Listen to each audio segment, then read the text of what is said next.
अस्सलाम वालेकुम। मेरा नाम मोहम्मद ज़ुबैर ख़ान है। मैं एज़ आ साइकोलॉजिस्ट यानी माहिर नफ्सियात के तौर पे काम करता हूँ। आज हम इस मौजू पे बात करेंगे कि कुछ ऐसे नफ्सियाती मसाइल हैं कि लोगों का ख़्याल है कि वो शायद जिन्नात, भूत प्रेत वग़ैरह के साए या उन पे जिन्नात का कब्ज़ा हो जाता है लोगों पे, तो उस वजह से वो मसाइल होते हैं। तो अगर लोगों को उसके मुतल्लिक जल्दी पता चल जाए तो अच्छा रहता है, इसलिए कि फिर इलाज में देर नहीं होती और सही इलाज जल्दी से शुरू कर लिया जाता है। वैसे तो जिन्नात का या पुरस्रार मखलूक, गैर मरई मखलूक जो कि इंसान को नज़र नहीं आती, इसका दुनिया के तकरीबन तमाम मज़ाहिब में और तमाम इलाक़ों में दुनिया में कोई ना कोई कंसेप्ट मौजूद है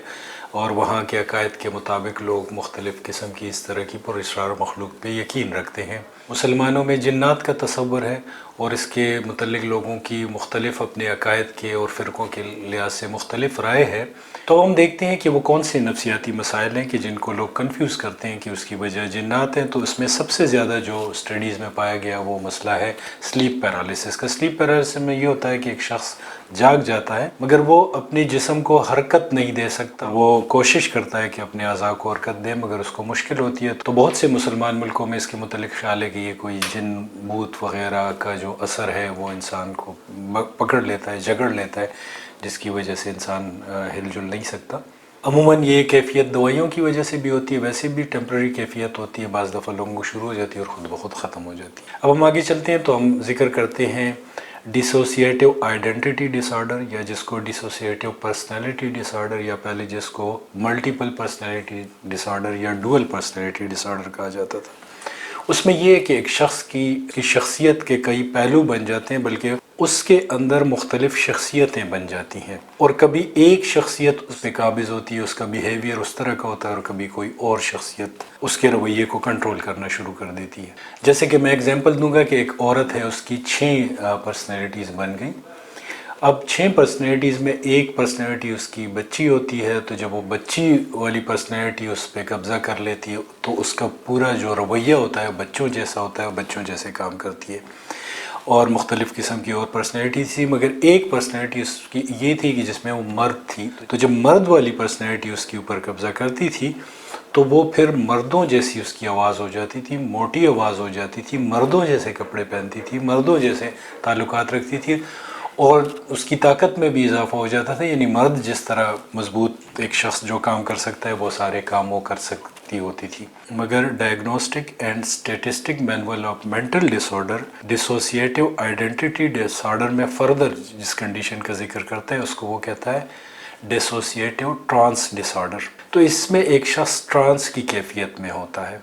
वो चंद सेकंड के लिए, चंद मिनट के लिए, घंटों के लिए और दिनों के लिए उस कैफियत में हो सकता है। इस दौरान फिर वो शख्सियत जो है वो उसकी अपनी शख्सियत डिसोसिएट हो जाती है, अलग हो जाती है और वो जो बातें करता है, जो अपनी ज़िंदगी के वाक़यात बताता है,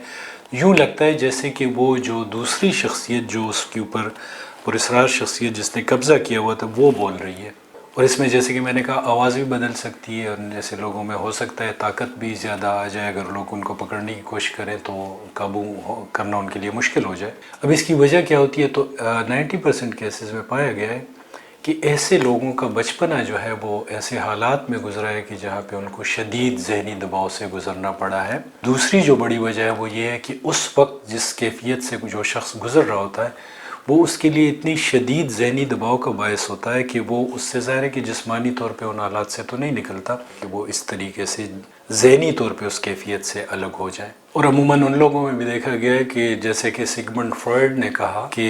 हमारी जो ख्वाहिशात होती हैं और जज्बात होते हैं जब उनकी तकमील नहीं होती तो वो ख़त्म नहीं होते बल्कि वो ज़िंदा दफन हो जाते हैं और फिर इस तरह की बिगड़ी हुई सूरत में नमूदार होते हैं। मैं एग्जांपल यहाँ पे कोट करूँगा कि जैसे कि एक लड़की की बड़ी अच्छी तरीके से परवरिश की गई, अपने घर में उसका बहुत ख्याल रखा गया, मगर जब वो अपने उसकी शादी हो गई, वहाँ चली गई तो वहाँ पे जो हालात थे वो उसको एक्सेप्टेबल नहीं थे। जैसे कि वहाँ पे جو اس کا سسرال تھا وہاں پہ وہ لوگ جانور پالتے تھے کافی سارے، وہ کام اس کے لیے بہت ہی ان ایکسیپٹیبل تھا، مشکل تھا۔ تو پھر اس پہ ایک جن نے قبضہ کر لیا کہ جس کی عمر 500 سال ہے اور اس کا تعلق بنگال سے، اور جب وہ جن اس پہ قبضہ کر لیتا ہے، وہ بولتی ہے تو اس کی آواز موٹی ہو جاتی ہے۔ جب وہ جن کے قبضے میں ہوتی ہے تو ظاہر ہے کہ وہ جن بول رہا ہوتا ہے، تو جب اس سے پوچھا جاتا ہے کہ آخر آپ اس لڑکی کو تنگ کیوں کر رہے ہیں، تو وہ کہتا ہے کہ یہ جب صفائی کر رہی تھی تو وہاں پہ اس نے گوبر میرے بچوں پہ پھینکا، تو میں اس کو نہیں چھوڑوں گا، وہاں پہ جب بھی جانوروں کے قریب جائے گی تو میں اس پہ حملہ کروں گا۔ اب اس سے کچھ پرائمری بینیفٹس بھی اس شخص کو مل جاتے ہیں۔ اب ظاہر ہے کہ کوئی پھر اس سے ڈیمانڈ نہیں کرتا کہ وہ کام کرے، کچھ تھوڑی بہت رسپیکٹ اور سیمپتھی بھی مل جاتی ہے اس کو۔ تو یہ ایک انکانشیس ایفرٹ ہوتا ہے اس شخص کا اس سچویشن سے اپنے آپ کو ڈیٹیچ کرنے کا، مگر اس کو بالکل ملنگرنگ سے کنفیوز نہیں کرنا چاہیے اور فکٹیشیس ڈس آرڈر سے کنفیوز نہیں کرنا چاہیے کہ وہ شخص شاید کوئی بہانہ کر رہا ہے اور وہ اپنے اوپر خود یہ کیفیت طاری کر لیتا ہے۔ یہ کیفیت انوالنٹری ہوتی ہے، دو کہ اس کی اپنی لاشعور کی اختراع ہوتی ہے، ایک طریقہ ہوتا ہے، مگر اس کی کنٹرول میں نہیں ہوتا یہ۔ یا اس کو ہم کنورژن ڈس آرڈر کے طرح سمجھ سکتے ہیں۔ کنورژن ڈس آرڈر میں تو یہ ہوتا ہے کہ اس شخص میں کوئی فزیکل ڈسیبلٹی انوالنٹری پیدا ہو جاتی ہے، اس کے جسم میں کوئی تکلیف شروع ہو جاتی ہے۔ جیسے کہ ایک لڑکا ہے، وہ گرتا ہے اور اس کے بعد چل پھر نہیں سکتا، جتنے بھی اس کے میڈیکل ٹیسٹ ہوتے ہیں پتہ چلتا ہے کہ وہ تو بالکل ٹھیک ٹھاک ہے، مگر سائیکو انالیسس جب وہ سائیکالوجسٹ کے پاس